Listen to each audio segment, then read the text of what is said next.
Star Trek Armada is often cited as one of the best, if not the best, Star Trek game ever developed. But why is this somewhat forgotten 2000s real-time strategy game worth talking about in 2025? I mean, stardate 297929.9958, which is actually today's date. We're going to go over why this game was so awesome, and why it's due for a remake or a reboot. Star Trek Armada came out on March 27th, 2000. The world was a much different place back then. Now, if you were a gamer, you had yourself a beefy Pentium computer. But this game required only 266 megahertz and 32 megabytes of RAM, which is not bad for that era. It made this game relatively accessible to everyone. And unlike today, where you need DLSS and a beefy RTX card to get games to run properly, this game ran great. It came out right between the middle of Insurrection and Nemesis, but it took place in the next generation time period and timeline. Several actors from the show reprised their roles, including Patrick Stewart, Uriel Septim, Michael Dorn, Marcus, and Denise Crosby, Denise Crosby. And you know who else? J.G. Hertzler, or Martok. So, the premise of this game was simple, right? It was a basic RTS, which is a real-time strategy game, with a Star Trek veneer. Something fans had wanted to be done right for a long time. Now, Star Trek New Worlds would be released only a few months later, but that game was more of a StarCraft clone. Armada was more similar to like Command and Conquer, in my opinion. And I hated New Worlds, but I can talk about that in another video. But basically, this game, you start with a starbase and a construction ship, you mine dilithium, and you use it to build stations and ships. You research new technology, and then you destroy your enemies. Pretty standard stuff. But this game had some really cool gameplay mechanics that I want to get into that set it apart from some other RTSs of the same time period. The main thing that set this game apart for other games, I feel, was the ability to transport crew to enemy ships and stations to take control of them. Now, apart from the obvious benefit of having more units and therefore more firepower, it also changed the game in that if you captured an enemy construction ship, you now had access to all of that race's construction options and technology. You could be a Borg who has the ability to make Klingon ships or Federation or Romulan ships. Also, you could steal these enemy ships and deconstruct them to harvest their resources. So not only did you have to worry about your ships being destroyed, it could be far worse for you if they were stolen. The Borg and Klingon factions even had dedicated technologies to effectively steal enemy units. I never got into the meta of the multiplayer of this game.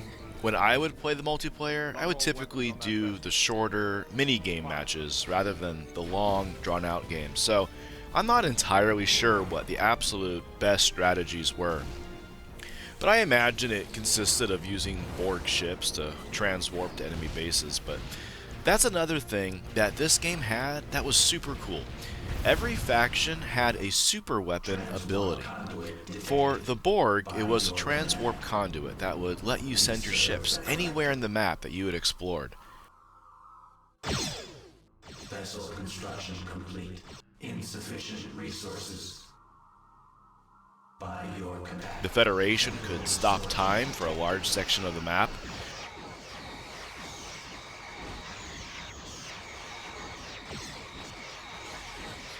The Klingons had a ship that made a massive shockwave that would destroy everything in its path. We have detected a subspace anomaly.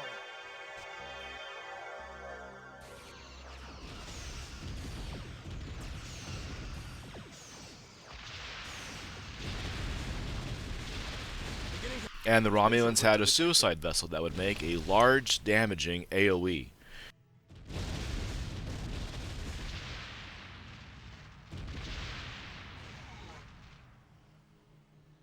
So although the factions were relatively similar, the super weapons and specialty starships allowed very different strategies to win. The game was relatively simple. There wasn't a ton of research options or variety of ships and stations, but it did allow for some pretty complex strategies, which is why I compared it to Command and Conquer. Every faction had 6 starships. It had a miner, a building ship, a starbase, 2 shipyards, 2 research stations, and a super weapon, 1 energy weapon turret, and 1 torpedo turret, and a line of sight turret. So there was also 3 main resources. There was dilithium, crew, and officers, which was basically a cap of your total units. Dilithium you would mine from dilithium moons. Crew would automatically regenerate based on the amount of star bases you had, and officers could be increased by adding on structures to your already built star bases. Crew was very important to the game, and this was another reason why it was so unique. The less crew a ship had would make it fire less quickly in combat and repair less quickly, and make it easier for an enemy to steal it. Different factions had different crew effectiveness. Federation weren't as powerful in combat, but repaired ships very quickly, whereas Klingons excelled in combat but made repairs slowly. So although on the surface the game seemed simple, there was a lot of things going on to keep it interesting. As you just watched on screen, this is an example of beaming your crew aboard an enemy ship to take it over. Well, what were some things that people complained about? Well, many reviewers said that this game was just so similar to the other RTSs of the time period. Others said that the factions were just too similar, citing games like StarCraft where the factions played totally different in almost every way. And these are valid criticisms, which is why the game received roughly a 70% on its user score. But looking back and seeing how few other options there were, many fondly look back on this as one of the best Star Trek games. Your other options were Dominion Wars, which was broken and clunky, New Worlds, which was glitchy and buggy, or Starfleet Command, which was very hard to learn and suffered from bugs. Strangely enough, Star Trek Armada 2 came out only a little over a year after Armada, something unheard of today. Typically, games take years and years to develop. Well, what about me personally? What didn't I like about the game? Well, I was always frustrated that you couldn't zoom the camera in and out, but not totally unexpected for games of that time period. The voice lines very quickly became repetitive and kind of irritating, and the AI had a lot of issues. One being that to make the AI more difficult, all it did was give them free resources and allow them to create buildings and units faster, instead of actually improving their strategies. The sound effect of the transporter was mixed unreasonably loud, and it would drone on, and a few more additional units would have certainly helped the game's variety for sure. Coming back to this as an adult, I noticed that some of the voice acting is kinda iffy, like they run out of budget to hire voice actors, so they just use dudes around the office. Let me play a few examples, clips, and let me know what you think. Lay in a course. Yes. Keep moving. Talon reporting. What are your orders? Ready to build. I knew this day would come. Fire the weapon. We serve only the Tal Shiar. Wait for it. My life for the Empire. Definitely not the worst voice acting I've ever heard, but when every unit has like 3 different voice lines and you hear them non-stop, it does start to grate on you a little bit. Okay, so we were a little negative, so now let's be positive. What did this game do that was great? What made it worth mentioning today? Well, the graphics look pretty good for its time. Some of the other games that came out in that same year, for comparison, were Diablo 2, Majora's Mask, Counter-Strike, Command & Conquer Red Alert 2, and Final Fantasy IX, and my personal favorite, Star Trek Elite Force. This game also ran pretty well, and it only had a few noticeable bugs. The gameplay was solid and fun. There was a lot of mods, and custom maps were easy to make, and it had a great online community. Single player was fun, had actual actors from the show doing their voice recordings, and there was a good single player campaign. You could also do instant action, play as much as you want against bots, and then of course there was a full multiplayer. It was fun building Sovereign class ships and sending them to battle Borg cubes, fighting over dilithium moons and crushing your opponents or getting crushed. And you know what else was super cool? All of your units had an auto repair button where you would click it and they would automatically route to the nearest repair yard and automatically get fixed. It also had a search and destroy mode to find straggling enemy ships. Games today could take a lesson from that. Another really awesome feature was that little cinematic camera button. You could double click on it and you would instantly see the battle from a closer perspective rather than the top-down view. One of the Borg special abilities actually messed with your UI, which was pretty cool and a unique feature at the time. Now this game is still for sale on GOG.com. I purchased it for $7.50 USD, but the normal price is around $10. If you are an RTS fan or a Star Trek fan, it's definitely worth an afternoon to play it and enjoy it. But for others like me that spent a lot of their childhood playing it, this is a regular feature when I get the Star Trek itch. The footage you see here, I actually recorded it the same day I started working on this video. So as you see, the game runs great on modern systems if you use the GOG version. No need to use compatibility mode or extra patches. Just buy it, install it, and run. One of my favorite things to do was select an easily defensible map and turtle myself in and set all 7 AI against myself and see whether or not I could survive. I also like checking out the mods that add new factions and new campaigns and ships to the game. Today, there are many RTS games to choose from, and the Star Trek IP may not pull as much as it used to. But I think an actual official Star Trek Armada 3 would be great. In fact, I'd settle for a remake or a remaster of Star Trek Armada 1. Star Trek Armada 2 just never felt as special to me. And most of the other modern Star Trek games are pretty terrible. But with the popularity of Star Trek Picard, Lower Decks, and a few of the other shows, I still have hope that someone might feel that a new Star Trek RTS game would be a good idea. They could learn from the shortcomings of the first game and create a project that everyone could enjoy. Despite this game being almost 25 years old, there is still a somewhat active multiplayer community using a third-party service called Game Ranger to play against each other. And I remember buying this game at an electronics boutique store in the year 2000.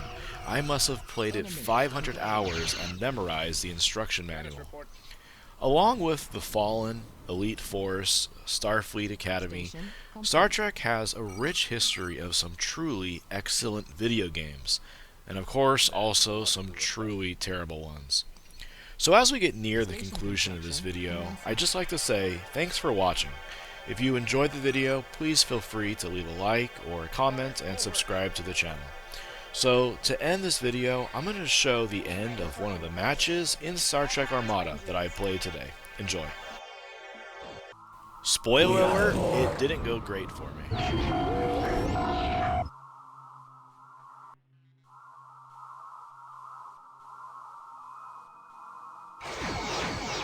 Unassimilated species engaged.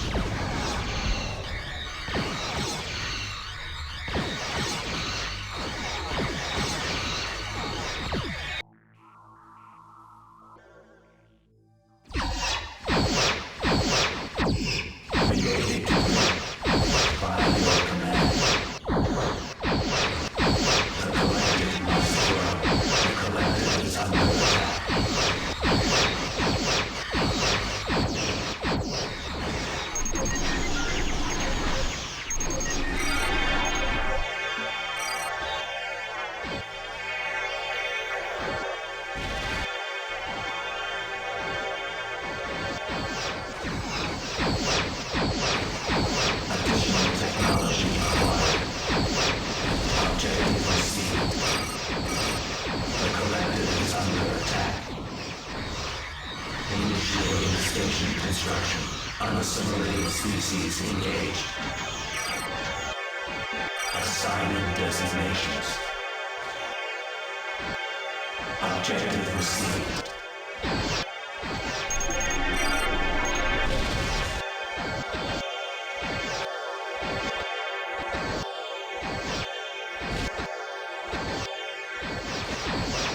The collective is under attack.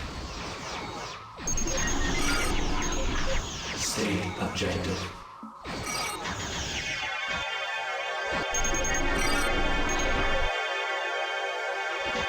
Station construction complete. Station construction complete. We will comply. Initiating station construction. The collective is under attack. Assigning designations. Unassimilated species engaged. The collective must grow.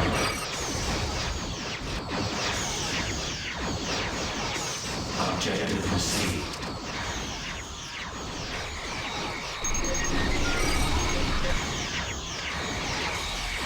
Initiating station construction. The collective is under attack. Temporal distortion detected.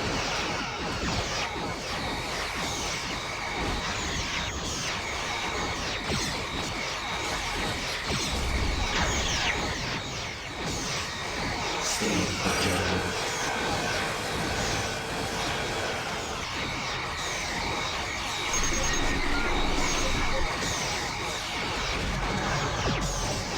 By your command, the collective is under attack. Unassimilated species engaged.